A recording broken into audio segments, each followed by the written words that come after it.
giving his team a chance to go to the Super Bowl.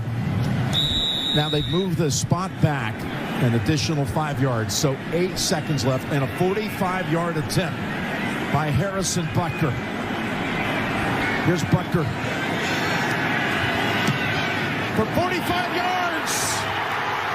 All the way, it's good.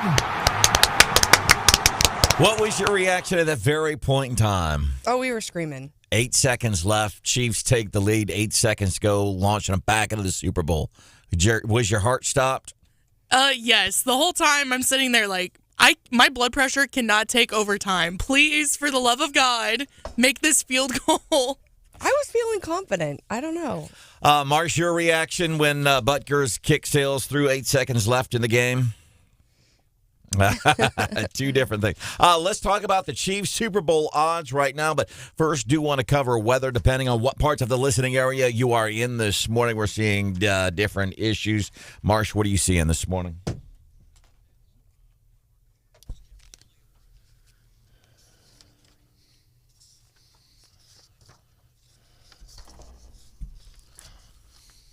All right.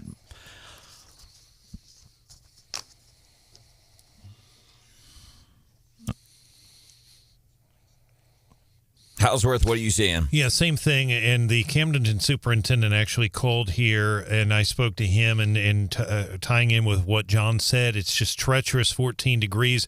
The Columbia area, specifically Columbia proper, was clipped a little bit, but really the bulk of this is to the southeast and to the east of Columbia. That is the bulk of it, but that doesn't mean other areas didn't get it. Boonville, for instance, didn't appear to be on the radar to be impacted, but they've had school closings, so you just have to definitely check that when you go out this morning. But the biggest impact was St. Louis. To the point, Brandon, during the football game last night, the National Weather Service compared this ice storm that happened last night to December 16th, 2016. The fact is they did not have an advisory. There was no warning. So thank goodness it was on a Sunday, because it would have been a disaster. And they had lots of wrecks in St. Louis yesterday. Lots of wrecks last night, tying up traffic everywhere. So, see, that's crazy, because on my way in on Highway 50 and Highway 63, everything was completely fine. Roads were a little wet, so I took it a little slow, but I didn't have any issues. All right, so bottom line, depending on where you are, mostly south, southeast, kind of immediately of our listening areas where we're seeing bigger problems as it relates to ice. And maybe if your car's not parked in a garage, give yourself a few extra minutes so you can pull a credit card out of your wallet and scrape the ice off of your windshield. Welcome to the show. This is Wake Up Mid-Missouri. There's Stephanie Bell. Good morning. Sporting Reds, supporting the Chiefs. Or is it just coincidence? Chiefs, Republicans, all of the things. Mr. Brian Houseworth is here. It's good to see you, sir. There's John Marsh. Producer Hannah's there. Hello. My name is Branden Rathert. Kansas City Chiefs going back to the Super Bowl. Doesn't that put a smile on your face? And if you get onto the gambling sites to look, because, you can't. That's illegal. You can't bet on sports. Just looking. In Missouri. I'm just doing some window shopping this morning. Right now, the favorite in the Super Bowl, Philadelphia Eagles. Favorite to beat the Kansas City Chiefs. What a game. How cool is that? Just something to get behind. Did you hear much about the Eagles and the 49ers game? I think the 49ers had their third-string quarterback in at one point. I actually, truth be told, fourth string? I watched more of that game than the Chiefs game. What? I was out. Halftime, I was out. And, of course, I've missed, because of my schedule, I have missed some of the most exciting games in Chiefs history, Super Bowl history, the Atlanta-New England game where New England came back from a lot of points, missed it. You can rewatch it. So I was really sad on Saturday that I missed the blowout Mizzou game, and I had my daughter's game was at the same time, and Chris and I actually went back and played it over later in the day because I was like, I want to see what happened. How'd we get up 18? So a good weekend all around if you live in Columbia, Missouri. That's true. So, and then the mayor of Cincinnati giving us, he's the real MVP of the football game. The mayor of Cincinnati said, hey, there's not enough stuff going on here. Hold my beer and watch this. The mayor of Cincinnati, Aftab Puraval, putting out a statement prior to the game. Good afternoon, Cincinnati. I have a proclamation from the desk of the mayor. Be it proclaimed, whereas the Cincinnati Bengals are headed to Burrowhead Stadium for their second consecutive AFC Championship game. Whereas last year's game, the Bengals scored more points than the Chiefs, resulting in... So they're rubbing it in. It didn't age well. No. And he's not done. More points than the Chiefs, resulting in a Bengals victory and a Chiefs loss. Whereas Joseph Lee Burrow, who's 3-0 against Mahomes, has been asked by officials to take a paternity test confirming whether or not he's his father. That's good. See if Joe Burrow is Patrick Mahomes' daddy, huh? Because he owns him. The only problem is I don't know if I would poke the bear that is Patrick Mahomes and Travis Kelce, who is, Mahomes' BFF. I don't know if I'd poke that bear. Yeah, he had some words for the mayor. And the mayor is still not done. Oh, whereas all season long, Cincinnati has been on a path of destiny, fighting it out to overcome anyone who stands between them and a Super Bowl win. And whereas Kansas City is named after its neighboring state, which is, just kind of weird. Hey, don't feel bad. That one got Trump a couple of years ago, too. Apparently, it might have also gotten Josh Hawley. What happened with Josh? About barbecue. Yeah. Oh, Brian knows about it. Yeah, Stephen Weber is really pounding on Hawley, saying it should have been a layup on Twitter. But I hadn't heard of that barbecue place that Hawley tweeted about. But I haven't heard of it because it's in Kansas. It's not even in Kansas City, Missouri. Apparently, Josh Hawley told J.D. Vance, let's bet on it, and I'll take you to Joe's barbecue, and everyone dude, that's in Kansas. Awkward. It was awkward. And then I think it's Arthur Bryant's tweeted back at Hawley and said, Kansas City barbecue, just in case you need to know, or something. Mm-hmm. It was not great. I think it's so cool, though, that we're going to get to see the Kelce brothers face off in the Super Bowl. And how convenient for their mother, right? She can go to one stadium and see both boys play. And I think, will that be the first time in Super Bowl history that brothers have faced off playing in the game? Because I remember... what was it when it was Baltimore and San Francisco? I don't know, 10, 12 years ago. The coaches were the Harbaughs faced off against each other in the Super Bowl, but I don't know the two brothers have actually faced off playing in the game. I have seen that stat, yes. I just know how moms like to brag on their kids, and they always try to one up each other. She could never be one upped. You could say anything, and she'd be like, well, this one time my sons played against each other in the Super Bowl, and she just wins, right? You can't beat that. You imagine that Christmas card next year? Well, here's how our year started out. Yeah. I had two kids in the Super Bowl. One didn't win, but the other one did. We're real proud of Travis. Also, talk about some good genetics. How about that, too? It's like, who's the Watt brothers, JJ and all his brothers. Cincinnati mayor, you're not done. Still going after our Chiefs. Now, therefore, I, Aftab Purval, mayor of the city of Cincinnati, do hereby proclaim January 29th, 2023 as They Gotta Play Us Day in Cincinnati. Thank you. They gotta play us day. Well, we did, and we saw how that went. So, of course, on the internet, I'm seeing all sorts of excuses from Cincinnati fans as to why they lost. One of my favorite excuses is somebody said that the Kelce Bowl story was just too good, so the refs were intentionally playing in the Chiefs' favor just because it was a good storyline to have Travis and his brother face off. So before the game here in Missouri yesterday, the refs got together, and they got together with network executives, and they got together and they said, how do we want this to roll out? And they...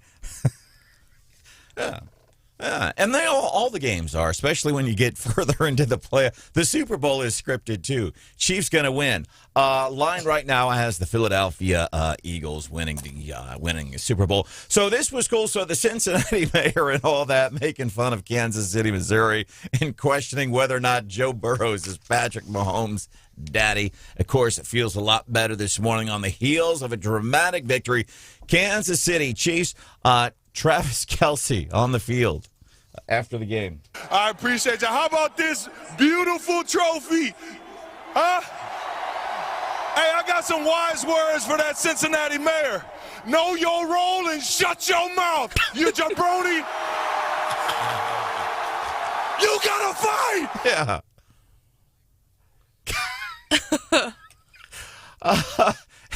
I love the whole thing. Everything he did there, I just thought was really cool. And what's a jabroni? Does anybody know the technical definition of what a jabroni is?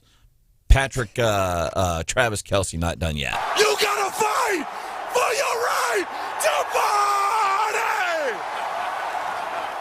I knew he was going to be up for one more of those. Jabroni, according to my Google search, is the same thing as a pencil head. Is that right? It says it's a foolish or contemptible person. A foolish or contemptible person. So Travis Kelce using the word jabroni, foolish, contemptible person. And that goes back to the Pencil Neck Act that Matt Gaetz designed last week in D.C. that has to do with Adam Schiff for brains. Kansas City Chiefs going back into the Super Bowl. Going to be an exciting couple of weeks here around mid-Missouri. Coming up 6:35 this morning, reaction to what happened and what didn't happen in Memphis over the weekend. We're going to do that. And then also going to be doing the daily D.C. rundown coming up 6:25. Some of the big stories happening in Washington, D.C. Billy Long, former congressman. This dude could come over and talk about Stephanie's recipe for upside-down pineapple cake, and Billy would still be entertaining. True. He would. He's going to be joining us 7:10 this morning, some of the shenanigans that are happening in Washington, D.C. But first, Stephanie Bell's going to be doing the daily D.C. rundown for us. That's coming up at 6:25. What do you have for us, Stephanie? Well, Joe and Kevin are finally getting together to meet on Wednesday. McCarthy v. Biden. We're going to run down what topics they're talking about, and they're previewing the meeting for us and telling us, hey, I'm putting the line here. But will they stick to that, right? All right. I can't wait to see what it is they're going to talk about. Steph's got a preview coming up 5 minutes from now.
I want to sit down together, work out an agreement that we can move forward to put us on a path to balance, at the same time not put any of our debt in jeopardy at the same time. That's House Speaker Kevin McCarthy, him and the Prez.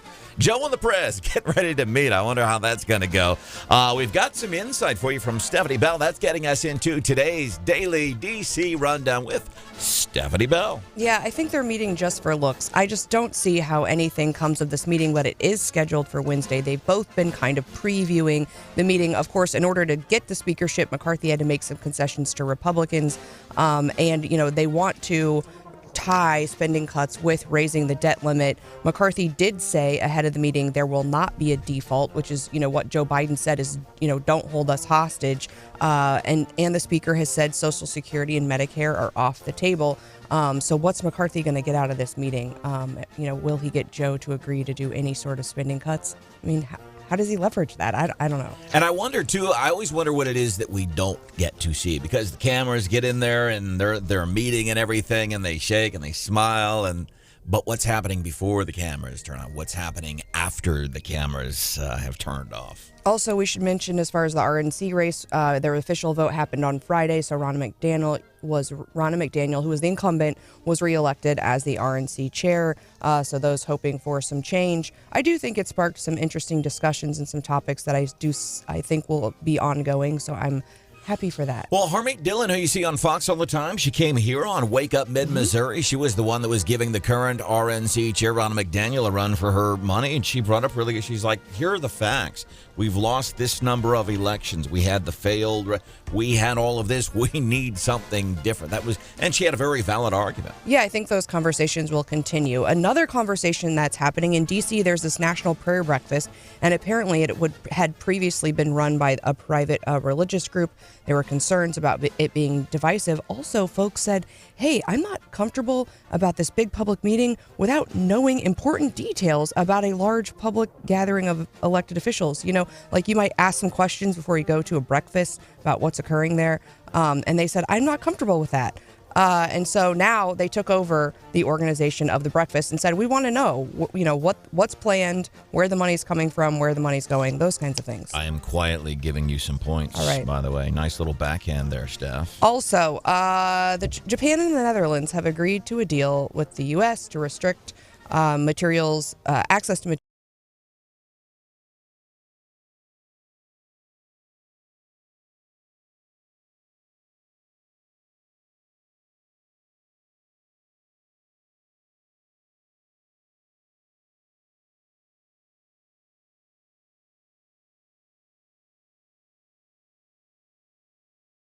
They will, although it's not official yet. Also, President Trump kicked off some campaign visits. Did you hear? Where's he been? Okay, so that was my take, too. I'm like, oh, he was campaigning. Usually he sends me an email and says, hey, I'm out. And he's all over the TV and he's all over the Twitter and the Facebook and everything else. I'm not on Truth Social, but maybe he's doing that. And he actually brought that up and he said, hey, people are questioning my commitment to running because you haven't seen much of me. But he says, I'm more angry now. I'm more committed than I ever was. And he was talking about his agenda, things like immigration and crime, things that we can agree with. But he just doesn't seem to have the same gumption enough to where it's getting back to him and he's commenting on it. Gumption, like not what we expect. And I think he can have the gumption without all the incendiary stuff that gets the people that don't. I think he can do that, but will he? Is he toning it down, knowing, hey, people like my ideas, but they don't like the hot talk? Or I don't know what it is. But. I mean, yeah, and if I'm him, the hot story is still like classified documents, so maybe I let that be the headline instead of me for a minute. Maybe he's smarter. I mean, that guy is always ahead of us, I feel like. So maybe that's his strategy. Also, Blinken is headed over to Israel, and there's been a lot of violence in that area. So we'll be keeping a close eye on the trip as he visits Israel. I believe he gets there tomorrow. Coming up, that's your daily DC rundown, by the way, here on Wake Up Mid-Missouri. Coming up a few minutes from now, the official start date for the sale of recreational weed here in the Show Me State.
As a mother, I stand with empathy and compassion, being the mother of 4 sons and 3 grandsons, that our prayer always is that they come back home. As Gloria Sweetlove, NAACP president for the state of Tennessee, reacting following the release of the Tyrese Nichols video. And I got to tell you from the get-go, I don't like watching that stuff. I really don't. I don't like seeing somebody getting the crap beat out of them, especially when it's a group of people doing it, whether it's a police setting or when any of these videos that come out, people being attacked on subways, being attacked on the streets of San Francisco. That stuff just makes me uncomfortable. I get no pleasure in watching that stuff. Watched enough of that video, the Memphis video, Tyree Nichol over the weekend. It was great to see. Apparently not any major problems, few problems with protesters in various cities across America, but nothing big. As I'm watching, the first thing I'm wondering, anywhere you go, you're on camera. Whether you're at work, you're at Walmart, you're on camera. Don't pick your nose. In the grocery store, you're on camera, man. But I would think with police officers, wouldn't they especially know their body cams are on? And I wonder why is it that they would be, because it was just incredibly egregious what they did. And it broke my heart to see this guy. And by the way, he did, just so we're clear, he did run from the cops. Doesn't mean that what they did after that doesn't make it right, but he did run. Got to say that. But this kid crying out for his mom, it reminds me of like the movie Shawshank Redemption in the opening scene. The guy who says, I shouldn't be here, and the guards beat the crap out of him. He doesn't want to be in that jail cell. He's crying. He says, I just want my mommy. That's what this dude did 5 times. But the officers, they got to know it's on video cam. They got to know it's on body cam. I would think you would know there's got to be surveillance footage. And I'm wondering, why were they so comfortable in doing that? And I know some of the talk over the weekend as well, because they've done that before. They're pretty comfortable doing it. But I'm also wondering, like, did you know you were going to have your bosses probably were not going to have any problem with this? That's why you're that comfortable doing it, knowing it's on. Yeah, culture and training. I've heard a lot of people say that it's a training issue. And maybe they're right. I don't know. It was awful. They were part of the Scorpion task force, and apparently it was, balls to the wall. We handle the very bad stuff, and we expect the worst out of the worst of people, and that's what we do. And I was startled at the way they were almost teasing this thing like it was a motion picture coming out. This video's coming out. We're going to release it on Friday, and it's bad. I thought that was kind of irresponsible. Fortunately, nothing crazy over the weekend. Welcome to the show. It's Wake Up Mid-Missouri. There is Stephanie Bell. Good morning. Mr. John Marsh is here. There's producer Hannah. Hello. My name is Branden Rathert. Coming up 7:10, Congressman Billy Long. Former Congressman Billy Long. He is going to be joining us on the show talking about the craziness that is in D.C. And then did anybody see the video, the Paul Pelosi video? It was so weird. That is weird. He just... Yeah. And I don't know, for me, I don't know if it cleared anything up either. After listening to the 911 phone call and seeing the video, you can see there's this dude, he has a hammer, breaks into his house. And at that point, Pelosi apparently calls 911, but he sounds almost disoriented, or he's calling right in front of his attacker, so he's not trying to say too much. He never puts his drink down.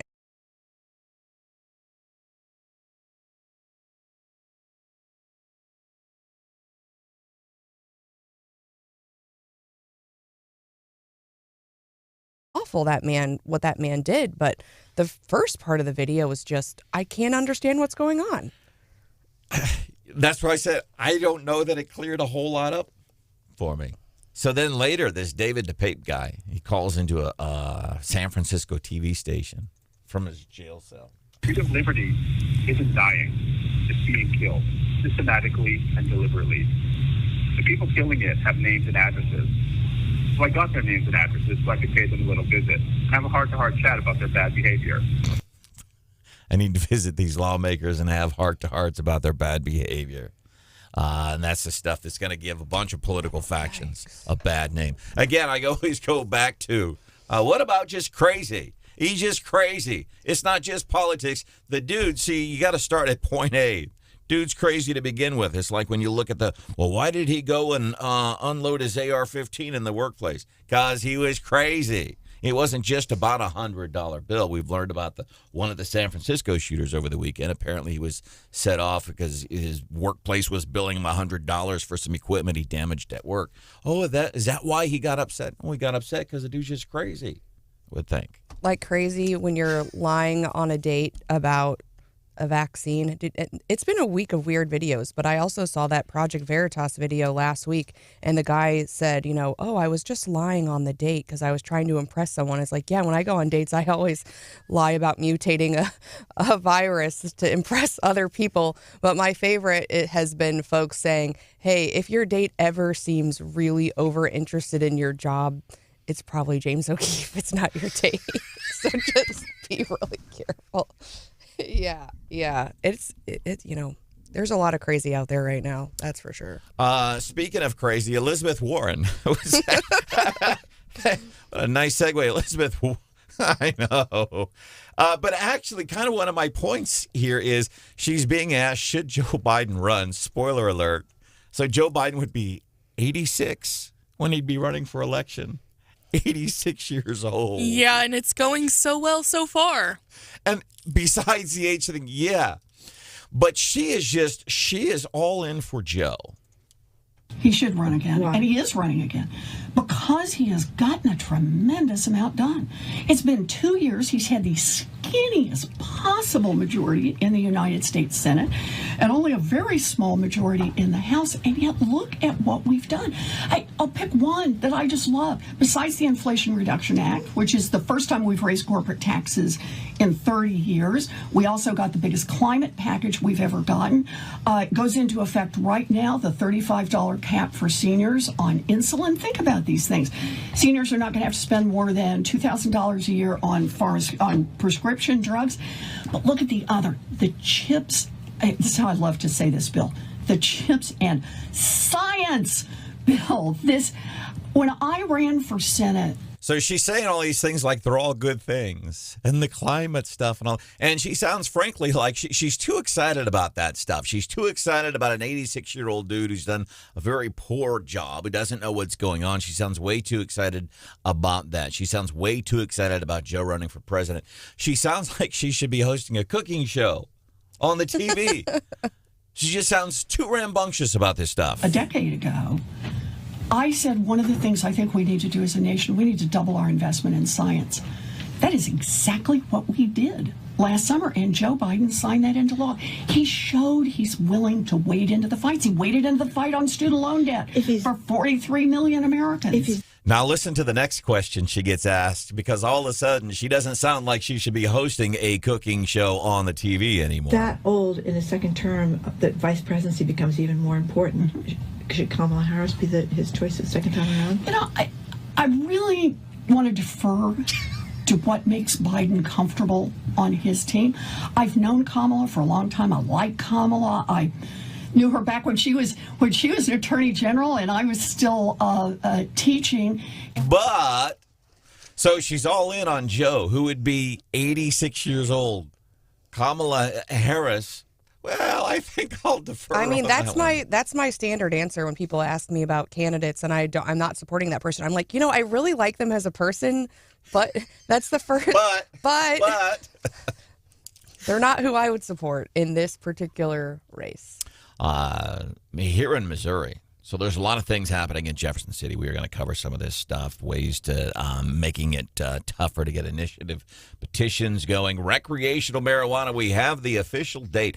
And I'm curious about this. We've done some work here on the show. We've been trying to find out, what are workplace policies? We've gone to HR companies around town, to Springfield, wanting to know, how are you guiding companies? And everybody we have talked to has said, everybody's kind of standing around this workplace, is looking at that workplace, and they're just kind of waiting to see how they're going to handle it. Don't tease the people. I think they're thinking, are we going to have Wake Up Mid-Missouri High Edition? We're asking all these workplace questions maybe we're interested. Hey, they sound way too interested about legalized weed on the show, man. I think the state was looking to other states, and I think employers in the same way, that we're not the first state to go through full recreational, and I think, if you're in an industry and you've got a business, the best thing to do is call your friends across the state border and see, hey, what are you guys doing over there? What day of the week is Saturday, February? What day is February the 6th? That's not going to be Saturday, is it? Is it going to be Sunday? Monday? February 6th is the date, folks. Are you asking me to Google something for you? Is the date, sure, is the date that folks will be able to buy the recreational. A Monday. We're going to ease into it. We're not going to do it on a Friday. I like that plan. So 1 week from today. And I guess the big thing I've wondered, like now that it's because, I know there's a lot of people that still, they have they're morally against it. They're worried that it's a gateway drug. Marijuana is not a gateway drug. It simply is not. It's by virtue of where it used to be, you had to go and buy it because it was illegal. And so you'd go to some seedy places. Oftentimes you'd find other things there, but I know people still have some moral opposition to it. I don't use it, won't use it, but I'm wondering, but if you want to use it, you should be able to use it. Is there anybody out there that going, now that it's legal, I'm going to try it? I've never tried this stuff ever in my entire life, but now that it's legal. I think there are going to be a few. I don't think it's going to be a lot, but I think there are some. I just think it'd be, let's try it now that it's legal. Coming up just a few minutes from now. Here on Wake Up Mid-Missouri, a chain hardware store has a very unique approach to stopping retail theft. We'll share that with you coming up a few minutes from now here on Wake Up Mid-Missouri on 90.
We're the best team in the NFL. Oh, those poor Philly fans. We're the best team in the NFL. Give us Andy Reid. We're going to win. Let's hope that they are wrong. Of course, Chiefs, what an incredible win yesterday against Joe Burrows at Burrowhead Stadium, and sweet revenge when it comes to trolling between Travis Kelce and the elected mayor of Cincinnati. What a good time last night. We're going to look at the Super Bowl odds. The team right now that is favored to win the Super Bowl, we're going to do that coming up 7:10. By the way, former Congressman Billy Long is going to be hanging out with us, too. He could be here talking about different types of soils, depending on where you are in Missouri, and he could make it entertaining, couldn't he?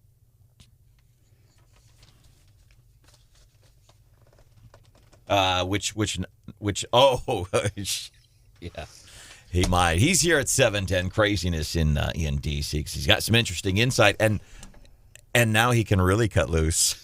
And we need to be careful there because we really do owe him a plaque or something because he wins the award for causing us to be kicked off the socials the most times. He gets us kicked off the socials more than once. He's also helped us go viral. He got Wake Up Mid-Missouri into Rolling Stone magazine. Did we make the magazine or the website? We got us into Vanity Fair magazine. He got us all over the place. So we love what Billy Long does usually when he's here on the show. The key though, Brandon, if he does get us flagged on YouTube, is to not replay the audio that got us in trouble over and over again and giggle about it. That's the key. Billy Long got something he said on the show. He got us kicked off of YouTube. And the worst part of last year, we were getting ready to do kind of this homeless roundtable, but it was homelessness as it relates to families.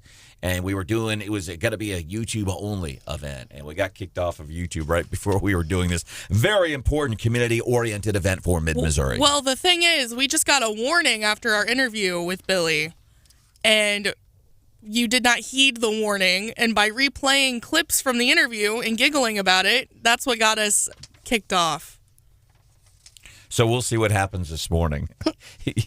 That's coming up 7:10 here on Wake Up Mid-Missouri. We've seen a lot of these businesses that have had issues with people coming in and shoplifting, especially I think about the drugstores in San Francisco because they have prosecutors say, we're not going to prosecute for shoplifting anymore. And people think, well, why does it matter? Well, it matters then because they go in and they steal the stuff. There's no prosecution. And then guess what happens to your prices? Whatever you're paying for, prices go up. Well, there's a chain hardware store that's trying something new, especially as it relates to these like bands of thieves that will come in and take expensive stuff. They're using like chip technology, and they're putting it like in their power tools. So I don't know. I don't go and buy a whole lot of power tools at hardware stores. Huh. It's not my gig, man. But apparently you can turn these things on in the store and sample them a little bit. Well, what's happening is these guys, they're walking out with these power tools and they're stealing them. So now they're going to use some kind of chip technology that would be embedded inside the equipment. So you buy it, and the only way that chip gets activated is if you've paid for it, if it gets swiped through the thing. I think they should put all of the power tools under a glass case like watches or something, right? Then you have to like go and talk to someone, try it on. I would like to see that 2023 still miter saw, if you could, behind the counter, please. I would say they're ruining it for everybody because it's not just power tools, it's like eyelashes. For some reason, those have gotten, like, people steal those fake eyelashes, and you go to Walmart and you have to go find somebody for like a $5 pair of eyelashes. I'm just like, I don't need them that bad. I can't find a store associate anyway. But yeah. And so we're going to these automated checker systems that Hannah loves, we struggle finding workers. Now we're locking all of the products behind I don't understand. And the other thing that I will say is Brandon's like, here's Stephanie on her shopping tirade. But during COVID, they were only letting people in stores like one at a time. Did you ever go places like that? Like the fancy stores with purses and stuff, all right? And they'd have a little rope, a little person. They'd be like 2 in at a time. And after COVID, they were still doing that. And I was like, what why? That's so silly. And it's exactly what you were talking about, because generally when people go in and smash and grab, they come in with like 8 to 10 people. And so that same protocol of only allowing in 2 to, a few people at a time helps them. I was just giggling because some stores lock up their rubbers. What? You've never seen that? Yeah, they lock that. It's just like, come on, man. I'll just do without, because I'm. Coming up, former Congressman Billy Long. He is going to be joining us at 7:10. We're talking about that madness that is Washington, D.C. right now.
Broadcasting live from the Zimmer Communications World Headquarters. Great news for the American people. This is Wake Up Mid-Missouri with Branden Rathert, featuring Stephanie Bell, News Director Brian Houseworth, John Marsh, and Hannah, the producer. This is why we listen to you. Get ready, pal. And now, here's your host, Branden Rathert. It took my teammates. I truly believe that, man. Just to come out here and battle against a great football team, it took everybody. I told our team in the locker room, it's going to be all of us. So we got to play together. And that's what we did as a full team. And how about Harrison Butker knocking through that field goal, baby? That's what I'm talking about. With 8 seconds left, Chiefs go up back to the Super Bowl, third time, 5 years. Odds-on favorites right now. Who are the pundits picking? Philadelphia right now. But didn't they also? I think Cincinnati was favored yesterday going into the game. It's like, it can be like predicting the weather around here. Incidentally, let's touch on this really quick. John, what are you seeing weather impacts here in mid-Missouri this morning?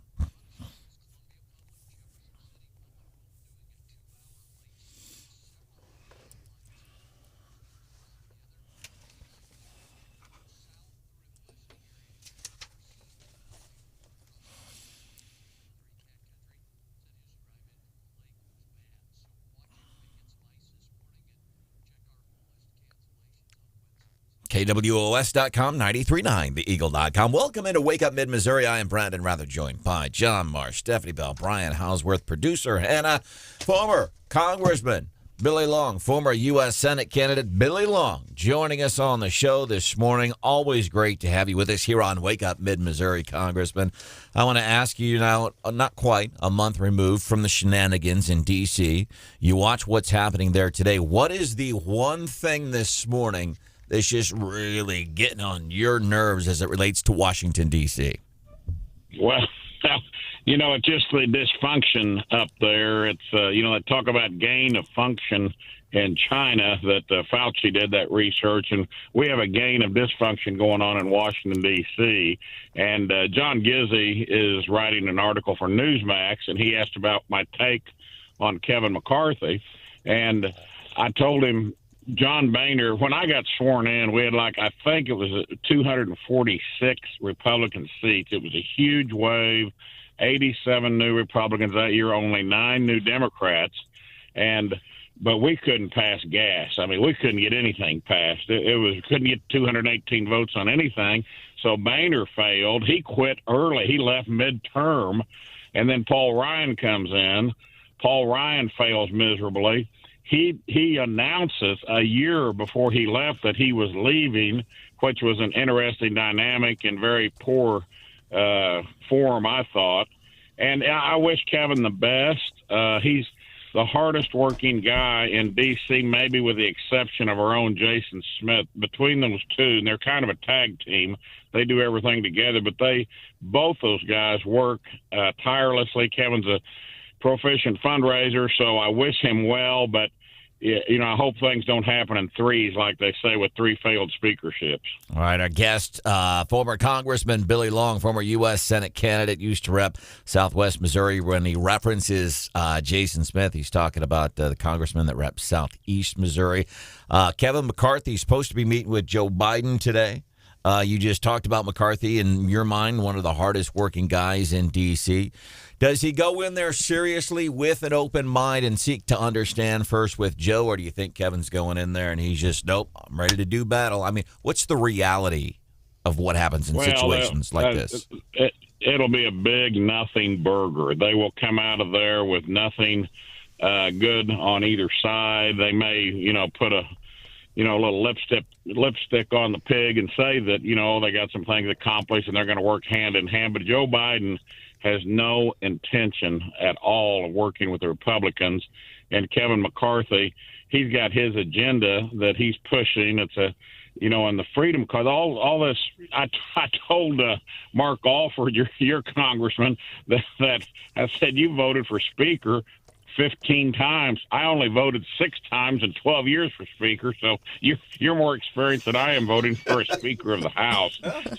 But through all that, I think came out some good things, some good changes. But I was talking to one of my former colleagues last week, and they said one of the things they pushed for, the Freedom Caucus, was to be able to offer amendments on the floor, which we had not been able to do ad nauseum, but they didn't calculate that the Democrats would take advantage of that and offer amendments on the floor ad nauseum.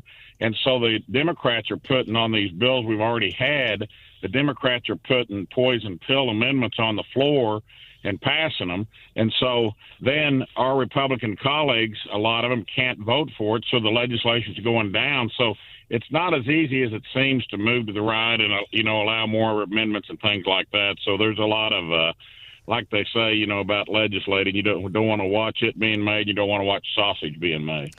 Well, we talked in the D.C. rundown this morning about how Japan and the Netherlands are coming to a supposed deal with the U.S. to restrict China's access to materials to make these computer chips. And I'm looking at your Twitter, and you were talking, I think you had retweeted a Wall Street Journal article about how China's been buying computer chips against some U.S. restrictions for a long time. What do we know about these chips? What are they being used for, and what can we do about it? Well, they're just regular chips, but at one time, in fact, when I was on the Homeland Security, we found out that a lot of our equipment was made with bogus chips for our U.S. military. We did get that legislation passed. We did put a stop to that. But just like you said, that article there in the Wall Street Journal, they circumvent the system.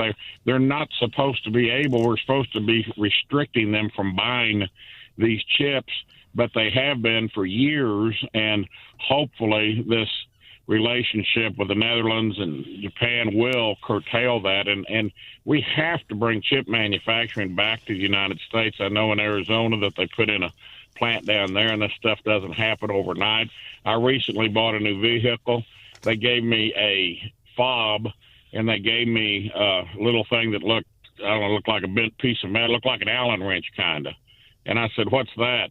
And they said, "Well, that's for your other fob. We don't have enough fobs to give everybody 2 fobs anymore. You're going to have to get your fob whenever we get it and send it to you." And I don't know that I will ever receive that fob. Congressman, great to have you with us. We always appreciate hearing from you. I want to ask you about a little bit different angle, and that is about the issue of civility in Washington. Everybody knows you're a conservative, and you obviously voted, very conservative in Congress. But every year at the State of the Union address, I would see you on national television, and you'd be in that row. President Obama and later President Trump, they would always sign your tie for St. Jude. And I remember seeing you shake President Obama's hand numerous times. He signed that, and you raised money for children's cancer. But I saw some really nasty tweets about you from the right. How could you shake President Obama's hand? You saw those too. How do you respond to people who say stuff like that? It was going to get me beat, number one. I was only going to be a one-term congressman because I shook Obama's hand. Brian, when I first got elected, and I think I put this in my last long, short report, which kind of wrapped up the end of my 12 years, and when I first got elected, like I said, it was a huge wave. I think there was 87 new Republicans, 9 new Democrats. Speaker Pelosi, who was losing the speakership, had an event for us during orientation in the conference room right next to the speaker's office. And so my wife and I go, and I think there might have been one other Republican couple out of 87 that went. And I said, "Can we get a speaker with you?" I asked Pelosi, and she said, "Sure." So I handed my camera to somebody to take the picture. I texted it to the news leader, the Springfield news leader, to the reporter. The next day they printed it in the paper, my wife, I, and Pelosi standing together. And it was kind of like, to me, a trophy. Like, we'd got her. She's out. We beat her. And everybody, that just caused such a controversy. People said that, Long's a one-termer. Heck, can you believe he's so stupid that he would let someone take his picture with Pelosi? And I'm like, yeah, I'm so stupid. I took it myself on my phone, and I sent it to the news leader myself. So that's how stupid I am. My philosophy was, if that gets me beat, I don't need to go back anyway. But when I left Congress, the lady that runs the member services, my wife and I went to meet with her about what happens after Congress. And see, I've always been on Obamacare, or I have been after like my first 6 or 8 months, because when it went into effect, all congressmen had to be on Obamacare, which most people don't know. They think we get free insurance and we get the best insurance. Well, now I'm on the government group plan in retirement, and I do pay for it, of course. And but we were sitting there, and she looked at my wife. She said, "I've been here 28 years, and this is my all-time favorite member of Congress." And then a few days later, I was down in the credit union, and I was talking to the lady there, and her assistant came out to get me to take her back to her office. She said, "You know, Billy, Adrian says she's been here 11 years, and you're her all-time favorite member of Congress." So I was always a people person. I disagreed with Pelosi on everything, but I'd be cordial. I'm cordial to everyone. Like you said, I'd shake the president's hand, whoever it was, and I would encourage Mark Alford and Eric Burleson to get there and sit on that aisle like I did, and be active, and you can reach across the aisle, but occasionally I did legislation where I needed a Democrat to sign on. Don McKeechin, who passed away, we worked on legislation together, and he passed away shortly after that. But you've got to have Democrats to co-sponsor bills to put them forward a lot of the time. So it doesn't hurt at all to be friendly to the other side. You don't have to. I also came out of there, me and Jason Smith were always tied for the most conservative voting record in the state of all the congressmen. So you can be very conservative, but you can also be cordial. I mean, why run around with a red face all the time, be angry at everything that's going on, and be angry at the Democrats? It's good to push back on them and fight with them when you need to, but you don't have to just be walking around hateful all the time. You don't have to take it home with you. Our guest, Congressman Billy Long, here on Wake Up Mid-Missouri. We got about a minute left here, sir.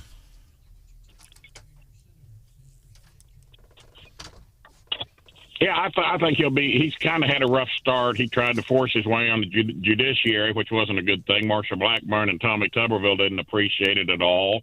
He was like, "You guys need to step aside and let me, like I'm smarter than you," type of deal. So that was a little misstep, I think. But I think he'll be a very effective senator, and I think that he'll be a hard worker, and he's got a good team behind him. So, yeah, I think that Eric will do a great job. All right, and again, not a lot of time, but leave us with something positive. What is it you look towards D.C.? What's something positive happening right now, positive there right now? Well, I think that you do see curtailing of the spending being attempted by the Republicans and Kevin McCarthy. And, I was not proud of the fact that when I went to Congress my freshman year, I auctioned the national debt on the floor. You can Google that. Yeah. It was $14 trillion. At the end of my term, it's $31+ trillion, which I was not proud of at all. But I always voted against the omnibuses, the minibuses, the continuing resolutions, all these huge spending packages. And they, with these new rules that the Freedom Caucus got McCarthy to institute, I really think they're going to be serious about trying to make, some moves towards cutting all this egregious spending that goes on in Washington. But trouble is, it's always, even from the Republicans, the conservatives, it's don't cut you, don't cut me, cut the little boy behind the tree. You get someone in the mortgage business and we go to doing something with Fannie Mae or Freddie Mac, even though they're huge conservatives, they'll go, oh, don't let them cut. That's a good program. Well, everybody's program is a good program in their mind. All right, Congressman Billy Long. Steph and I will see you in Springfield a couple of weeks from now for statewide Lincoln Days, all right? I look forward to it. You betcha. All right, we'll see you. Congressman Billy Long this morning on Wake Up Mid-Missouri, getting ready for What's Hot with Hannah. What's smoking this morning, Hannah? Have you seen the controversy behind M&M's and their reaction to said controversy? Yeah. But, hey, I don't get tired of hearing silliness like that. It's What's Hot with Hannah. We're going to do that 5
Good morning at 7:25-ish, which means it's 7:26. Time for What's Hot with Hannah.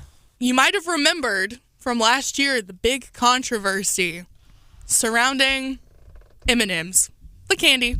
They came out with a new purple M&M character that was supposed to represent inclusivity, and they also made some footwear changes to the female M&M characters. They downgraded heels to sneakers for the green M&M, I think. And they didn't want their candy looking too sexy. It's offensive.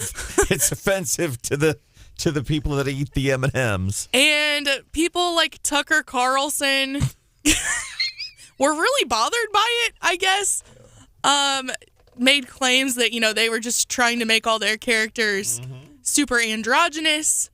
And basically, that Eminem had gone woke and all these things. He's kind of got made fun of for that rant. Why are you that bothered by candy, I guess, or a cartoon character? But now M&M's has responded to that controversy that they received, the backlash. And they're taking their characters, their little M&M characters, they're going on a break.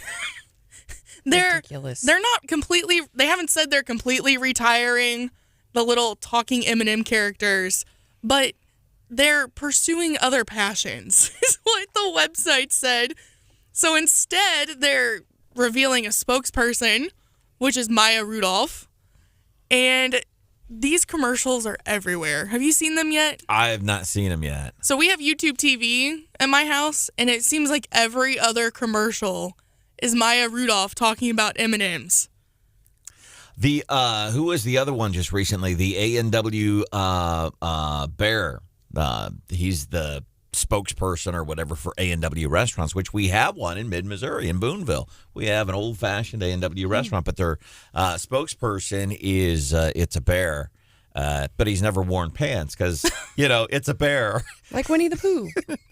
And now it's a bear. Whatever. Now he has to wear shorts? Now he has to wear shorts. Aw, man. Because I don't know. Can we just agree that Reese's Pieces are superior to M&M's anyway? And Ooh, hot take. Yes. Oh, they're so good. And I had not had them until I had small children, but Easter season is coming up, and they do the orange carrot full of Reese's Pieces. Do yourself a favor and buy yourself an extra one. True story. Best of my recollection. Reese's Pieces was obviously made famous by the movie E.T., but apparently they went to M&M's first, and M&M said, no, movie looks pretty stupid. Oh, we don't want really? any part of that. Yeah. Ooh. Best of my recollection. Coming up 5 minutes from now, speaking of kids, what's an appropriate age for kids to get onto social media? We might look at that. Coming up just a few minutes from now here on Wake Up Mid-Missouri. I think just local news is the most important stuff to me, even though it's kind of bad stuff going on around me, but it's the most relevant to me. Where I come from, there's an old plowboy out turning up dirt. Where I come from, there's a preacher man in a cowboy shirt. Where I come from, where a couple boys fight in the parking lot. No, nobody's gonna call the cops. Where I come from, see that door right there? Man, I swear that it ain't never been locked, and I guarantee that it never will. That old man right there in the rocking chair at the courthouse square. I don't know. I don't think I have a favorite news subject to talk about. I think anything that creates good discussion, anything that you can talk about with other people, that you can exchange ideas without getting angry at each other, and you can share opinions and broaden your own thoughts on things. I think those are the best subjects to talk about.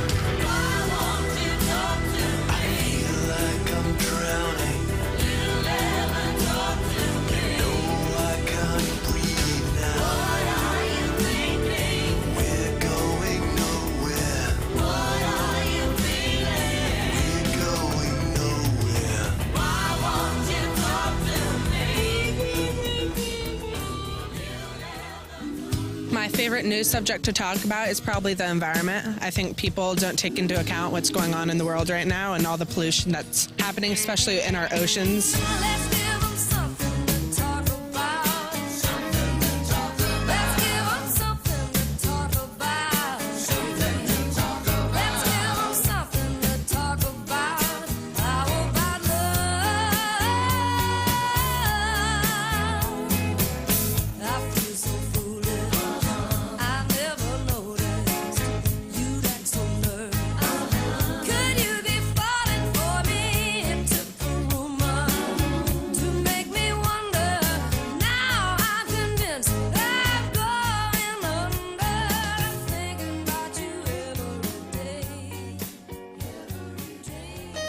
My favorite news subject to talk about is I like the local news because it doesn't get into all these politics and actually tells you what's going on in your neighborhood.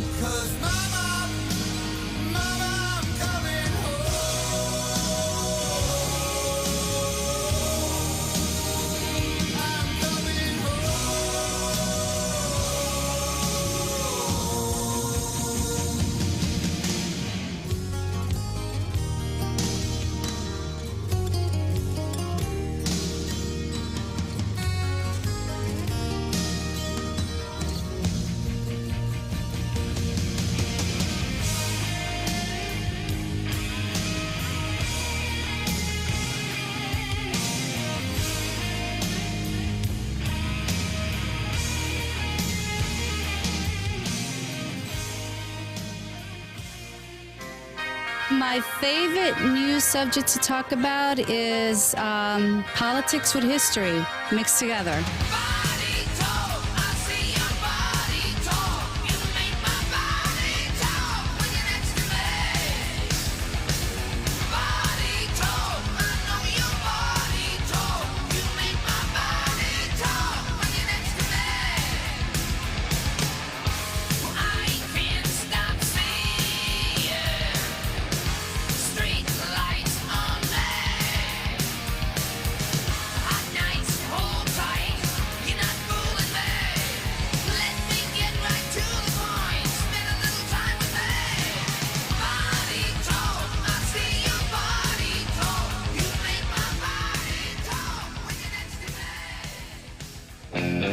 Favorite news subject to talk about is probably politics, just because everybody has their own opinion about it. I just like how they like bash on Trump, and whether it's right or wrong, I think he's got a bum deal. But so I think it's fun to talk to people about it. We talk about your work, how your boss is a jerk. We talk about your church and your head when it hurts. We talk about the troubles you've been having with your brother, about your daddy and your mother and your crazy ex-lover.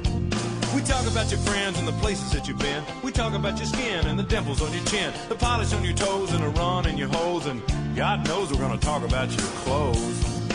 You know talking about you makes me smile. But every once in a while, I wanna talk about me, I wanna talk about number one. Oh my, me, my, what I think, what I like, what I know, what I want, what I see. I like talking about you. I just wanted to thank you very much for being where you are for 3 hours of my day. I'm a new listener and already a huge fan. You're calming for my soul. Hey, hey, baby, can't you hear me calling? So let's stay home and enjoy the view. 'Cause I just wanna be loved by you, yeah.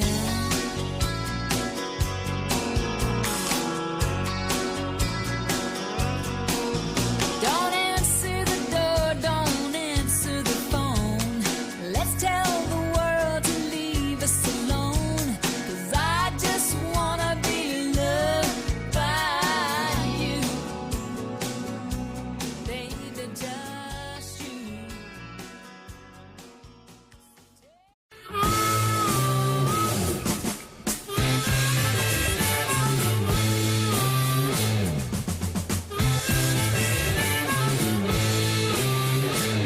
The head of TikTok is scheduled to testify before the House Energy and Commerce Committee in March. It will be CEO Shou Chu's first appearance before Congress, where lawmakers could focus on a number of concerns related to the social media company, including allegations of sharing data with China. Yeah, but there's such good stuff on that TikTok, though, man. A lot of state governments have been outlawing TikTok on state-issued phones. Josh Hawley, I think we did a story just last week, like he wants to ban TikTok completely. And for those that don't know what TikTok is, how would you bottom line it, Hannah? It's a social media, but it's only videos. It's short videos. It's short videos, but China owns it, and so apparently they take your info and sell it to bad actors or something. It's like Facebook or Instagram Reels, I guess, is trying to copy it, and that's who I fault. Is that not really? But I mean, I think I would rather leave it up to the market, and I think in all other instances, social media companies have done a really good job of copying their competitors, and it seems like, you know, a U.S.-based company should have been able to get a hold of and overtaken TikTok by now, and we're not keeping up. Facebook, for some reason, Facebook and Instagram Reels just isn't the same as TikTok, and I don't know why it's not catching on as quickly. Here's what, and I don't blame when people say, "Well, it's social media. Kids are doing this because of social media." I don't fall in line with that. I don't think, because again, it's somebody blaming something other than the people that are responsible. They're blaming social media for what kids are doing. I get the influence of social media on kids, but a lot of that, to me, it goes back to how I handle my business as a parent. So I don't. John, how old were you when you first got onto social media? I was like a 35-year-old dude bragging about MySpace page. I know exactly. I was a senior in college when Facebook started, and we had to like hack our way into the system because it wasn't available for our university initially. So I know exactly when I got on social media. College. All right. Was it a thing prior to you? I was never really into MySpace, but there was some MySpace before that. I got a killer MySpace account. You should check it out. We all had AOL Instant Messenger or whatever. Hannah, how old were you whenever you got onto the social media? So I went all the way back in my Instagram archives, and it looks like I was 12. You should have like said trigger warning, like this is going to make you feel old. Yeah, 2012, July 30th. How old were you? 12. 12? So I remember my first Instagram post was of my son. So at the time you were posting on Instagram, I already had a kid and was posting him. He was my first post. Would you like to see my first Instagram post? Oh, my dear sweet Hannah. How cute. It was a little cringy. So my son is now 11, and I am not prepared for him to go on the interwebs on the Instagram when he turns 12. And actually now Instagram's rules are you have to be 13, technically. Whoops. And you can't get around that because first thing they do is they say, "Are you 13?" And if you're answering, yeah, that's right. There's no way around that firewall, man. Well, now the government is telling you, because they've been such a when it comes to accurate health information, you know, the federal government has just been this light on the hill of factual information. U.S. Surgeon General Vivek Murthy says he believes 13 is too young for kids to be on social media platforms because although sites allow children of that age to join, kids are still developing their identity. Host of some other social media giants, they do allow 13-year-olds to join the platforms. He says, personally, based on the data I've seen, I believe that 13 is too early. Do you have kids that are on social media that are under 13? How do you handle that with your kids? You text 874-9390. How do you handle it with your kids? My kids are not on social media. They don't have phones yet either, but my son's 11, and we were just having that conversation yesterday, and he said, Mom, everyone else has a phone. You know, if I get a summer job and save my money, you know, can I get a phone? And I looked at him, I'm like, it's not about money. But, I mean, we're going to have to get there eventually, but it's just one more thing for me to have to babysit right now, and I don't want to do that. Do you hold with people that blame social media? Well, they're doing this latest challenge because they saw it on social media. I don't know. Kids are going to be kids. Yeah, because we did stupid stuff as kids too, but we just saw other friends doing it. We didn't have the venue of a social media, but when you, yeah. And they have access. I mean, and I didn't grow up with like YouTube, so I didn't watch a lot of it, but that's like what my kids do. They have iPads, right? And they watch YouTube. So if they didn't see it on Facebook, they've probably seen it on YouTube, if that makes sense. Because YouTube also has YouTube Shorts, which is kind of like short social media videos.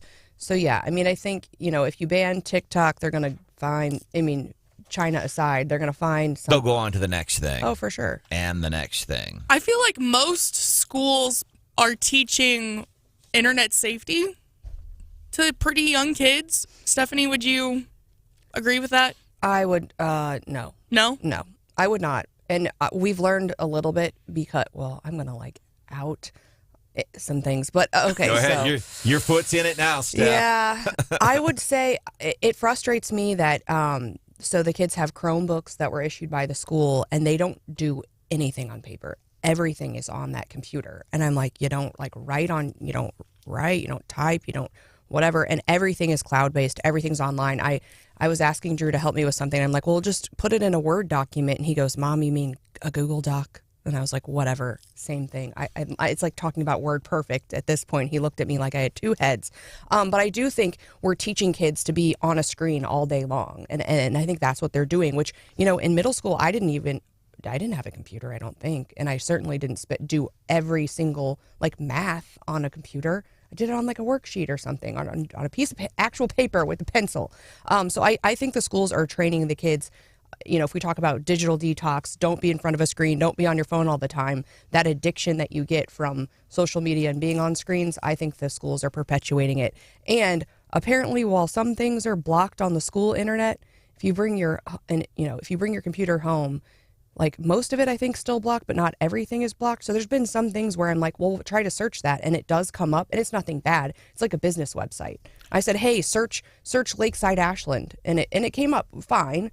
But I was surprised that anything other than educational content was available on the interweb through the school computer. I wonder how it's going with schools that are the cell phones. We've had some school districts in mid-Missouri that they've gone to no cell phone policies, mostly in classrooms. I called one of them the other day, Moberly School District, because I know they were, or maybe it was Mexico. I think it was Moberly.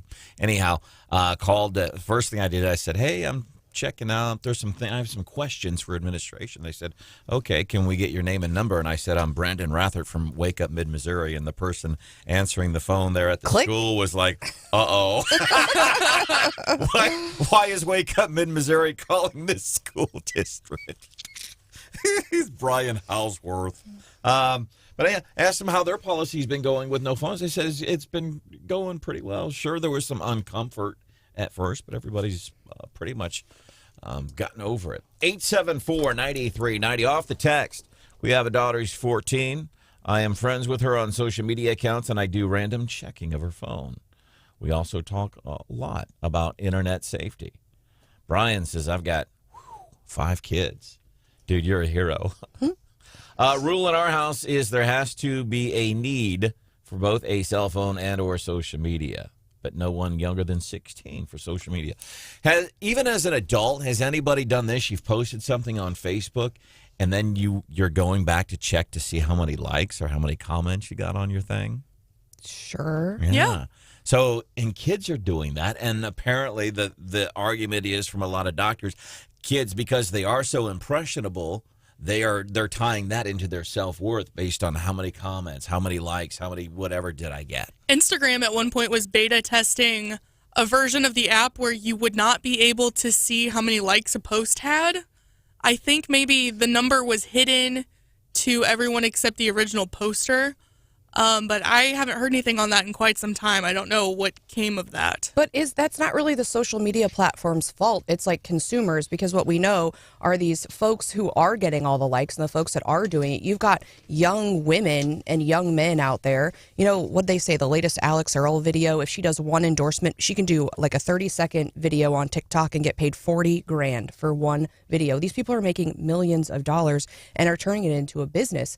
And what'd they say? Her degree is in marketing, and they're like, do you just show your marketing professor your Instagram? And they're like, I'm good. Here's my resume. I got it. It's at www.youtube.com. Check my videos out. Yeah, and so as much as we're faulting the kids, they're looking for the likes or whatever, maybe they're just young entrepreneurs and they know in this new economy, the creator economy is a huge deal. And if I'm putting out good content and I'm educating people or informing people, or maybe I'm just showing them my fashion choices or whatever, it could be a future for me. And so I don't know that I don't care for all the hate about social media. People can make their own choices. And I think it's odd when you have people like, who was it? Was Adam Schiff? Adam Schiff for Brains the other day. He's one of the TikTok in China, but he puts out a video announcement announcing he's running for Senate on the TikTok. And I've always been people when they say when they blame kids for whether they're eating Tide Pods or dumping chests full of ice cold water on their head. Well, social media. No, that's just where they discovered it. They're not doing it because of social media. They're doing it because they're kids. We talk about, what about somebody's motive? Why did they go and kill all these people? Because they're just crazy. Well, why did this kid go and eat Tide Pods? Well, because they're kids. Kids are kids. Well, and as much as like you can, eat Tide Pods or whatever, I do think, especially like look at folks here in Missouri. You're a rural kid in Missouri and you feel lonely, like no one's into the stuff that you like. And so there's so many different niches on the internet of like weird YouTube videos, about people who just are obsessed with Legos or obsessed with this book or obsessed with, whatever.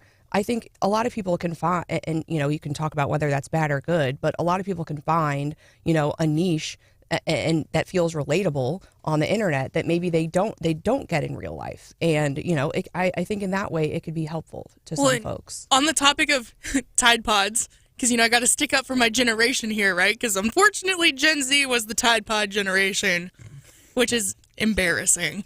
You guys are embarrassing, not only for the Tide Pods, but for a lot of other stuff. Well, so the Tide Pod thing, and like more recently it was like NyQuil chicken. Like something about marinating chicken breast in NyQuil. Nope. What stinks about social media is one or two people will do that, and then, news outlets pick it up and they're like, oh, the latest trend.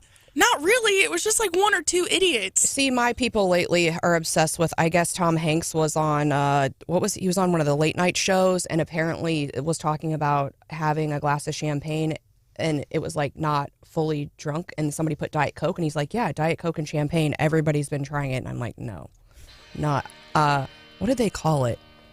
I'll have to. Disgusting. It was Coke.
interviewing Patrick. I'm like, well, I guess it went well. So that's some of the things coming up here on the show on Wake Up Mid-Missouri on 93.9 The Eagle and 104.5 News Radio 950 KWOS. Mike Pence over the weekend. So I thought this was kind of refreshing. I get what he's doing, but he comes out, he's doing an event, Florida International University's Adam Smith Center, and he's talking about the whole thing with classified documents. By the way, the National Archives have gone to those 10X president/vice president and said, hey, y'all good? Have you been through your stuff? You checked everything? If not, we would like to know what's up. Mike Pence talking about his documents. Now, while I was not aware that those classified documents were in our personal residence, let me be clear. Those classified documents should not have been in my personal residence. Mistakes were made. And I take full responsibility. And I've directed my counsel to work with the National Archives, with the Department of Justice, and with the Congress to fully cooperate in any investigation. Mistakes were made. He didn't say, I made mistakes. Didn't Alec Baldwin say something close to that? Like, somebody's in trouble. But not me. I'm not it. I think that is kind of a little Alec Baldwin-ish. Alec Baldwin had said following the shooting incident on the movie set of Rust, he said, somebody's responsible, but it's not me. Mike Pence saying there were mistakes made. He didn't say I made mistakes, but he did say I take full responsibility. And how cool would that be for anybody who makes big mistakes, whether it's former vice presidents, current presidents that have documents, if they just come out and said, yep, my bad. There's a lot to be said for ownership of your mistakes. Before we move forward, I do want to highlight this. I don't follow tennis a whole lot, but Novak Djokovic, he won the Australian Open. Remember, this was a year after he was deported. And I appreciate this guy because he stood on principle. Remember, he was the guy that very likely would have won the Australian Open last year, but he did not have his vaccination. And instead of going and getting paid and winning perhaps another big event, he said, I'm not going. I am not going to get the vaccination, and I'm not going. He said yesterday probably one of the biggest victories he has ever had in his career. I have appreciation for people like that. As somebody who had to pay a couple $1,000s in fines after I dropped my health care insurance whenever Obamacare became a thing, I can appreciate that. We are going to celebrate coming up 8:10. The Chiefs go into their third Super Bowl in 5 years, and we're going to celebrate a little bit more.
Butker.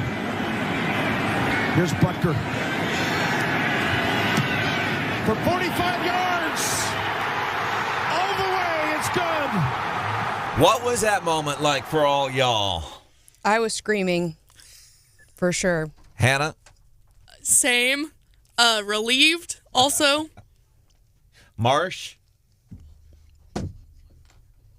So what is this, 3 out of the last 4 years? Kansas City going to the Super Bowl again. Incredible win last night, 8 seconds on the clock, kicking the field goal. Did not want to go into overtime. Howsworth, your reaction? It's just, it's an amazing thing to see that. Obviously, there was a key late hit out of bounds that played a big role. That helped. And it did. I mean, it gives your kicker more confidence. Big mistake on the part of the defensive player to do that. But Andy Reid, I think it goes to show you Andy Reid. I mean, he was basically fired and let go at Philadelphia.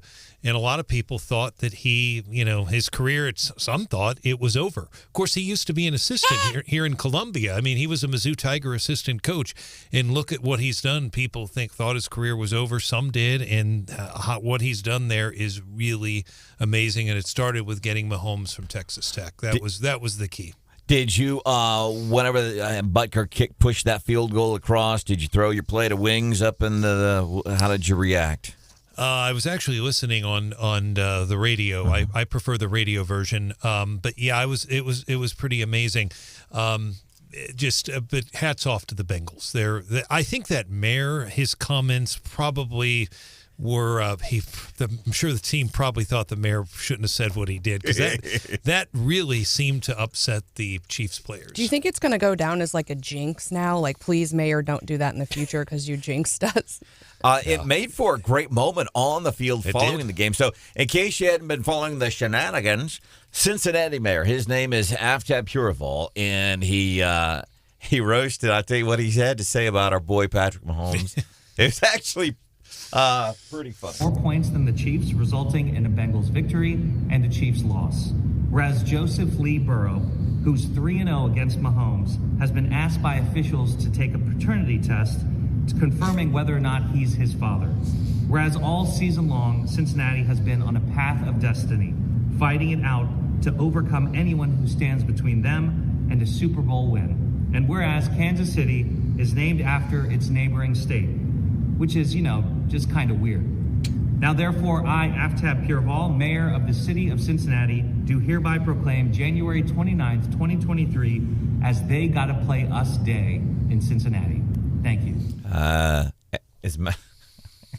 Yeah. And he's right about the Kansas City thing. And didn't Josh Hawley get in on some fun on Twitter regarding the Chiefs? He said, hey, J.D. Vance, let's take a bet or something. I'll treat you to some, was it Joe's Barbecue? I can't remember the name, but Stephen Weber, I think you're right. Stephen Weber, really former state representative, said this should have been a slam dunk, that it was a barbecue place over, I believe, Lenexa, Kansas. I honestly haven't heard of the place, but Overland Park. Joe's, okay. Used to be Oklahoma Joe's. Either way, it's not in Missouri. It doesn't have any locations in Missouri. It's all right. The whole Kansas City thing, that got kind of nailed Trump a couple of years ago, too, didn't he? After the Chiefs beat San Francisco. The whole location on the Kansas City thing got President Trump. And technically, the city is, you could argue, there's a Kansas City in both communities as well. So it can be confusing. But Senator Hawley's thing, I think, notwithstanding, that was kind of interesting. The fact that they're going to go to another Super Bowl is a big deal, and to have national coverage on CBS was pretty impressive. And for something good, because Missouri, we know the whole state got coverage last week, and it was not positive at all. So this, true. This is pretty cool. By the way, a couple of people had asked. I went to a Columbia Pachyderm event the other day, and I don't know. I've asked a couple of times for confirmation, but somebody had more than one person has said that they believe that State Senator Caleb Rowden had indeed met with the superintendent of the Columbia Public School District. I've texted Caleb Rowden twice. I have not been able to get confirmation on whether or not they did have that meeting. Yeah, same with me. And it could be something that it's possible they didn't meet, but we're waiting to hear back from the senator when he's ready. And it could be that they're waiting for something else. I don't know, but we have not. We know that we'll hear from him. We do know one thing. The governor and Dr. Yearwood have no plans right now to meet, and that's primarily from the governor. Yearwood did actually reach out and issue an open invitation. By the way, on our website, kws.com and 939theeagle.com, I found a picture in my file, and I've got it on there. Yearwood and Parson did meet at the special session at the press conference. Not only met, talked, and I use that photo because a lot of people think they've never spoken. Yes, they have, and it's 939theeagle.com, kws.com. Now, they were talking about the special session that day in August, and the person who introduced the governor that day, the mayor of Columbia, Barbara Buffalo, who the governor criticized recently as well for that. She supported the special session call because of the urban farming issue. So they've met before, albeit, and I was standing right there because I was waiting for him to get done so I could do an interview. It was about a 90-second conversation, but they've met. Take a look at our site. You can see what I'm referring to. By the way, the school districts, what was some of the initial response following what they did a couple of weeks ago? It was only 2 parents complained. One of the parents Facebooked me asking, and she says, I think I am one of the 2 parents that they're saying complain, because nobody complains to the school district anymore because they don't communicate with parents. And she sent me a copy of the email response. Dr. Yearwood refuses to meet with her. And so I said to her, well, let me make sure I have this straight. You're one of the school district who is lying and misleading you when they say, well, only 2 parents have complained.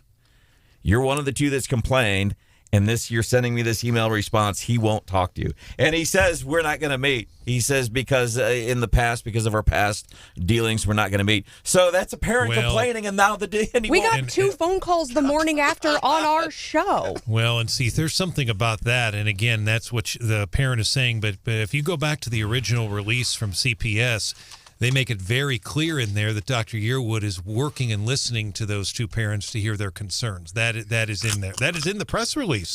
And I've reported that. So we'll see. Now, again, we know there were other parents that complained. Apparently, they complained to Senator Rowden and to the governor, though. 874-9390. 874-9390. All right, back to the Chiefs and the Cincinnati Bengals. And by the way, we were not picked to win. I think the odds-on favorite going into the games yesterday, Cincinnati Bengals. So if I could get online and do some sports wagering. Which is illegal in Missouri currently. It's illegal, but I could probably do it anyway. Maybe this is the push they need. If they throw an emergency clause on it and pass sports betting, could we all bet on the, That's what I'm... Maybe this is what they need. Right now. Let's go. And I don't know... I don't think, yeah. And I don't know how it works, but is there benefit if right now, if we could do sports betting on our Kansas City Chiefs, is there money available for? Does that help Missouri if the gambling is legal? Well, it does eventually. They can't get it going before this. I mean, it's highly regulated. There'd have to be, But that's what I'm saying. Like, let's say today, sports gambling, what would be happening this morning if sports gambling in Missouri were legal? Yeah, people could place bets, and then depending on what proposal passes, typically there's, a tax benefit to the state from sports betting. It's not a huge, because of the way sports betting works, it's not a huge moneymaker. But, if you go and on the House or Senate website, look at the bills, there's in past years, I don't think they've prepared the fiscal notes yet for this year, but, the state has estimated, here's how much money we think would come in from sports betting. So 2.5 points favorites. See, I don't even know this is how ignorant I am to gamble. I don't know what that means. 2.5, because you can't score 2.5 points in football, John. I don't know how. I'm serious. These guys never lose. It doesn't look like that's going to come up, though, this week because what we're hearing is those initiative petition reforms that have been heard in the hearing are going to make their way to the House floor, we think, this week. And those initiative petition reforms basically seeking to tightening up the process and how we get those things on the ballots regarding, because right now it's simple. For example, if we do vote on something, it's simple majority. And let's back up for a second. It's not an easy thing to get something qualified for the ballot. Many people have failed the current system. So not an easy thing, but there's some urban and rural divides when it comes to initiatives. So a couple of the proposals, the vote by the voters would have to be higher. A couple of people, I think, want to raise the number of signatures. And not only right now you can collect in 6 of 8 congressional districts, and they're saying, hey, you don't even have to come to my district to get this on the ballot. So some people are saying you should have to collect in all 8. Other people are saying not only maybe the vote should be a simple majority. I think that's one of the proposals. You can still, it's a simple majority, but also you have to get a simple majority in every county. And so not just the cities can vote this in, or not just the rural areas can vote this in. You have to have a simple majority in every location. And so you see a little bit of that, less, and when we talk about cities versus rural, it does a lot of times break down D versus R, but really it's about, is my area, being represented, or am I going to get this policy that, people not from my area, they never got a chance to either sign the petition or really they didn't vote for it, and I still am stuck with it. And I think people want to prevent that.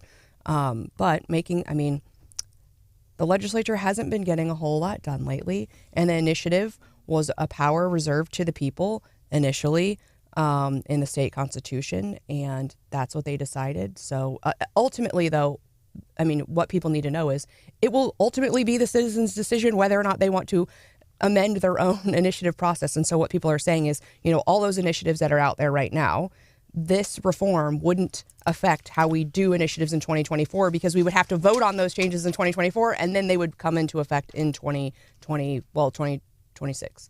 So, or I think that's, yeah. A lot of numbers. Anyway, you get what I'm saying. We still, because the initiative process for the most part is in the Constitution, likely the voters would vote on the initiative petition reforms, and then, although the legislature, I guess, could make some changes. We'll see. For example, this legalized weed, it was a majority, not that big of a majority. I think Houseworth has detailed. Basically, it was the St. Louis area, Kansas City area that put that over, and then changing it from a majority up to like 60% majority requirement for amendments proposed by. And so if we go to 60%, we don't have legalized weed, we don't have Medicaid expansion. Most of the initiatives that have passed recently have not hit that threshold. All right, Travis Kelce pays off the troll. He pays back the Cincinnati mayor after he said that Joe Burrow should get DNA tested to see if he is indeed Patrick Mahomes' daddy. Travis Kelce following the game last night. You gotta fight for your right to party! And that was after going on. I love this. He's on the TV chatting with the CBS reporter. I appreciate you. How about this beautiful trophy? Huh? Hey, I got some wise words for that Cincinnati mayor. Know your role and shut your mouth, you jabroni. And Hannah, we got the official definition of a jabroni this morning. Is the official definition is basically somebody who's a moron. Yeah, a foolish or contemptible person. Foolish or contemptible person. All right, coming up, we're going to be doing your daily. We're going to be doing the Morning Bell, actually. That's what we do at 8:25. Morning Bell business news, a little twist only Stephanie Bell can give you. What do you have for us, Steph? Well, we heard earlier about how frustrated you are that they keep the fake eyelashes behind glass in stores now. But other things that companies are trying to do to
Hello, it's 8:27 time for the Morning Bell. Business news with a little twist only Stephanie Bell can give you.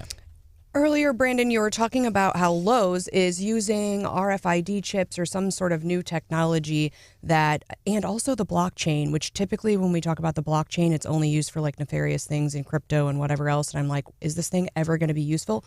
Possibly. So it's all tracked in the blockchain. Is it the blockchain? I think that's right. Or am I saying blockchain, the Twitter, the internet? Okay, whatever. It's in the blockchain, and as you were getting your power tools or whatever else, you wouldn't be able to walk out with it. It wouldn't work unless you checked it out and they cleared it in the blockchain that it had actually been paid for. So I think companies are investing so much money, and you're thinking you're probably paying for that on the back end, right? You're going to end up paying for that. And companies, our private sector is investing so much money to try to prevent all of this theft, when maybe if we just like actually enforced our own laws and prosecuted people for doing bad things, they wouldn't have to do that, you would think. But people are getting really frustrated, and a video did go viral over the holiday shopping season. And I can just see this at the Columbia Target. Because the parking lot is like so vast, and it's like because it's on the mall, and you can really park a long way away. Well, Target got really frustrated that folks were stealing their shopping carts. And apparently, according to one report, 2 million shopping carts are stolen each year. It costs retailers $800 million. And so Target has somehow geofenced their carts. And if you get like too far outside the circle, the wheels just lock up.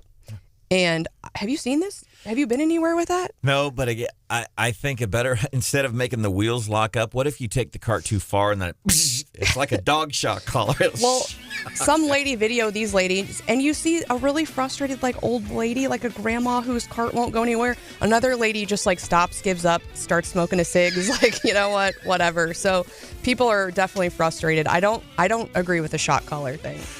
It's just I'm just spitballing here, just throwing out ideas. Coming up, maybe we'll get into the mailbag about 5 minutes from now here on the show.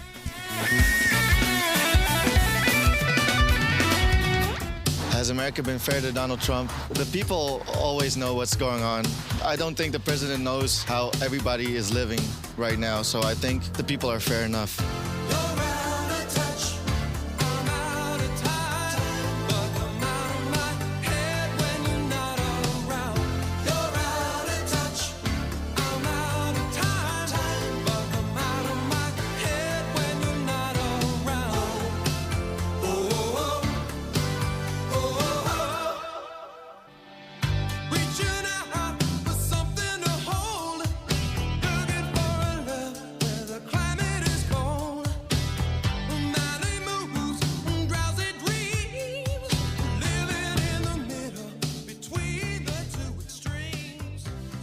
Has America been fair to Donald Trump? He's, it's similar to WWF as a child growing up, and they just played these sides where it was all scripted and manipulated by the people behind the curtain, dictating the outcomes of who's going to be champion.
I want to sit down together, work out an agreement that we can move forward to put us on a path to balance, at the same time not put any of our debt in jeopardy at the same time. Speaker of the House, Kevin McCarthy, with a preview of his speech. He's going to be meeting with President Joe coming up on Wednesday.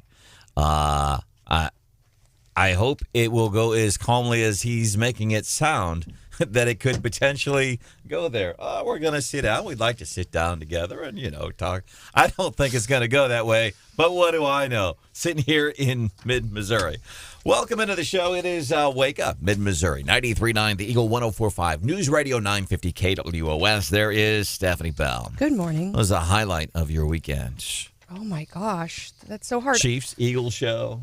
Yeah, so I watched the Mizzou game. That was really great, and the Chiefs was really great. But, yeah, it was Eagle Days at the Runge Nature Center.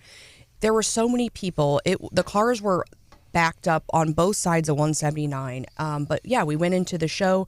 They had a bald eagle from the Springfield Zoo and a golden eagle, not a dead eagle. Sorry, Hannah, are you laughing? Yes, but like a real eagle. I mean, it's crazy. And they do say, even though eagles, there's so many more now, and you see them a lot, especially up here near water. But it's rare for them to be in captivity like that. And so, but they showed them off, and they were so beautiful. They're so plentiful in Alaska, they call them chicken dumpsters or dumpster chickens, baby, because they're like crows. Like if there's a dumpster out in the alley, there's bald eagles circling around that thing. I was just giggling because this is the first time I've heard Stephanie talk about a bird and not say that she hates birds. I make an exception for eagles, but you're right. I don't like birds, but I will go to Eagles Days. I think they did 5 presentations. The auditorium holds 200 people, and it was packed. They had to keep people out in the show that I went to, and so just a great event. And that the state does, and that Runge does, and that Springfield comes up and does. It was really nice, and it was a beautiful day. So there were a lot of people also out enjoying the trails out there. So a fun day. Is that from the movie The Birds, or is that? No, that's from the event this weekend at the Nature Center. I have the eagle. I have the sound of the eagle. I think I sent it to you. It was from the movie Birds. Not very pleasant.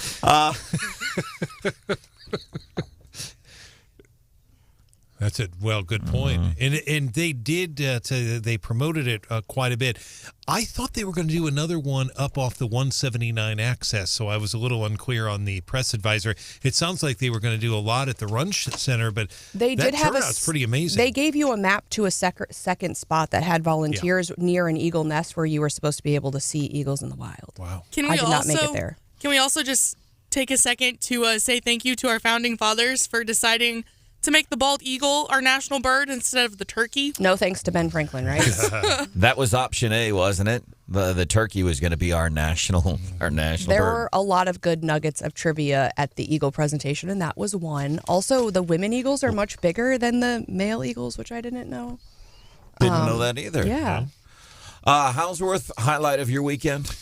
Got to play a little golf Saturday. Very rare. It's good to get out. I don't care how I play. It's all about fighting diabetes and trying to stay healthy.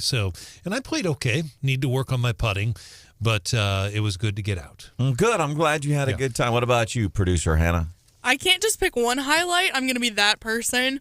On Saturday, I got to see my wedding dress. My wedding dress came in. Very nice. Yes. So I got to try it on, and that was really fun. And then yesterday, it was my sister-in-law's baby shower. So I got to look at a bunch of cute little baby stuff. And I'm really excited for my niece to be here in March. Well, how about that? What about you, Marsh? Oh, yeah, and the Chiefs. Other than snoozing through the Chiefs game, Brandon, what was your highlight? I went by my old high school in St. Louis because I was downtown for an RV show over the weekend. Had dinner with my dad on Friday. Place in St. Louis, been wanting to take him for years. Finally got to take him there in a big RV show. Wait, are you gonna purchase an RV?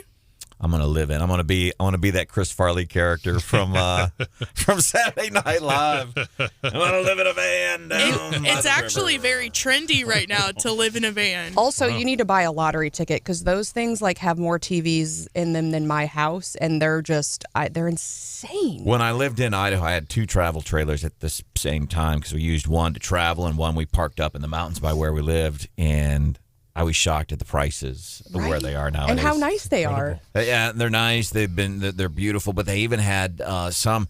They're building offices inside of them because it's not very like they're building offices in some of these things because it has been a popular thing when people a good portion of the working America said, "Hey, I don't necessarily have to go to an office and do this.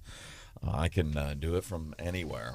That's great. Those RV shows are popular in St. Louis. The boat shows, too. So was that down at Cervantes? Yeah, it was down at America Center. And it was funny because I was sending pictures to my kid because you're standing on the football field where the Rams used to play. And I said, hey, remember we used to go to games here. One of my other highlights of the weekend was listening to more doctors start to backtrack on the whole thing as it relates to COVID and the vaccine. This is Dr. Bhattacharya. Talking about the CDC overstating the effects. So we've had Dr. Lena Wynn, who has said, listen, we incredibly overcounted the number of COVID deaths because we kept saying these are the people that died with COVID, not dying of COVID. Dr. Bhattacharya saying the CDC overstated the effectiveness of the vaccine. He's saying this on Fox. The CDC pushed the vaccines beyond what they actually can do. I kind of take a middle position on this, Dan. I think that the vaccines for older people actually were on net a good thing. They reduced the risk of mortality from COVID in a group that really needed that risk reduced. So he's saying, but for younger people, it really does nothing. And this, we've seen a whole bunch of activity as it relates to this stuff over the past couple of weeks. CDC recommending, hey, we're going to do these just like the flu shots, even though we've spent 3 years trying to say this is nothing like the flu. We're learning it is like the flu. We're going to do vaccines just like we do the flu vaccines. And this, after we uncovered this last week when we played the audio, and I think it's worth playing here again, Fauci. Years ago, as it relates to the vaccine. This is, best we can tell, best Marsh and I could figure, because we couldn't find anything definitive. This would have been late 80s, maybe early 90s, and they were talking about a vaccine for AIDS. Dr. Fauci, I am science Fauci, at the time, he was concerned about bringing these vaccines onto the market too soon. If you take it and then a year goes by and everybody's fine, then you say, okay, that's good. Now let's give it to 500 people. And then a year goes by and everything's fine. You say, well, then now let's give it to thousands of people. And then you find out that it takes 12 years for all hell to break loose. And then what have you done? Really? You're going to do that to us on a Monday? That clip makes me feel sick to my stomach and worried about people in my life. Yeah. And that is frightening. Because remember back then, well, we don't want to put this vaccine out too soon, and then we give it to these people, and then all of a sudden, 12 years, we're going, oh, crap.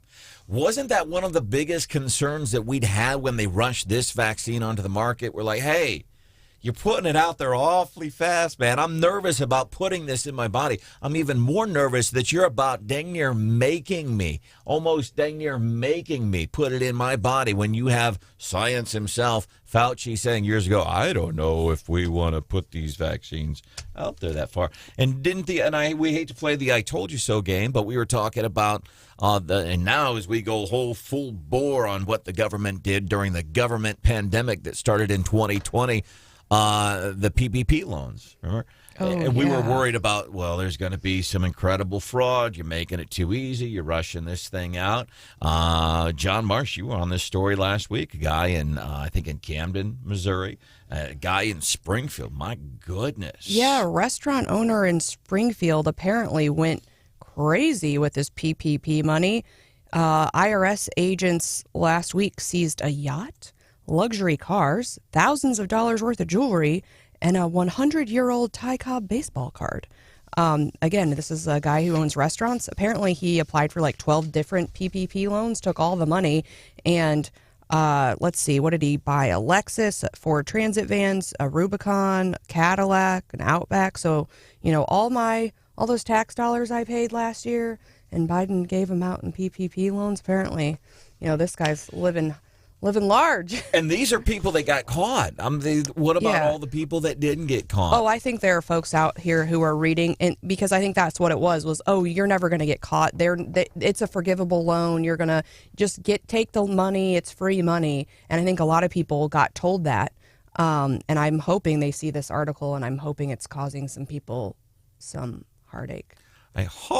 Hey, maybe it's like all the ex presidents and ex vice presidents going, oh, maybe I should be looking around for some documents and stuff. Same thing with maybe a good portion of these people that took these loans, going, man, I better make sure my paperwork was tight on that, because people are getting busted for committing fraud, really against not just the government but against taxpayers. Yeah, I mean, if you didn't need the money, this was to help people. And again, we're going to be paying for generations and generations. And this guy owned restaurants, presumably was in a category of folks who actually needed help. And I assume there are some people out there who didn't get the help that they needed, yet this guy is out there buying all sorts of cars. I don't think he's the only one. I hope they go after every single one of these people. And that and the COVID money that local municipalities are sitting on, they want to build homeless shelters and stuff like that. Give it to the business owners that got screwed because of government regulations during the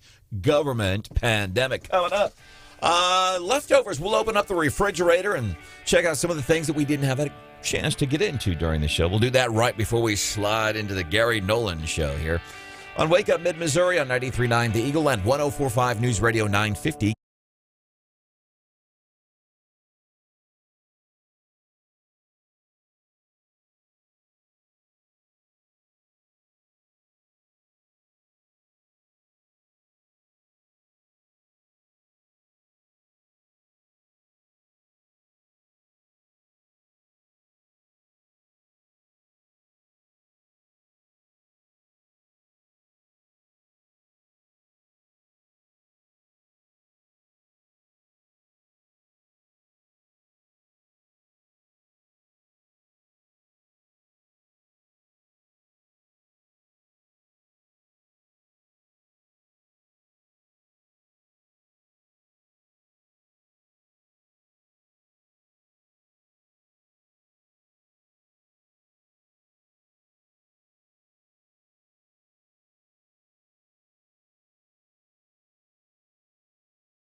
Here's a big old serving of leftovers. Enjoy. All right, leftovers, some of the things we didn't get a chance to get to during the show. So we all have little dorm room-sized, college kind of little refrigerators we open up and pull out the leftovers. And not that this dude would be labeled as leftovers, but do want to bring in real quick Lyle Rosberg, Lions Bean Dinner, coming up in Jefferson City. Lyle, welcome into the show. What's the details on the big show, big event you guys are doing?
Man, that took a right-hand turn that I did not expect, but I did rather appreciate.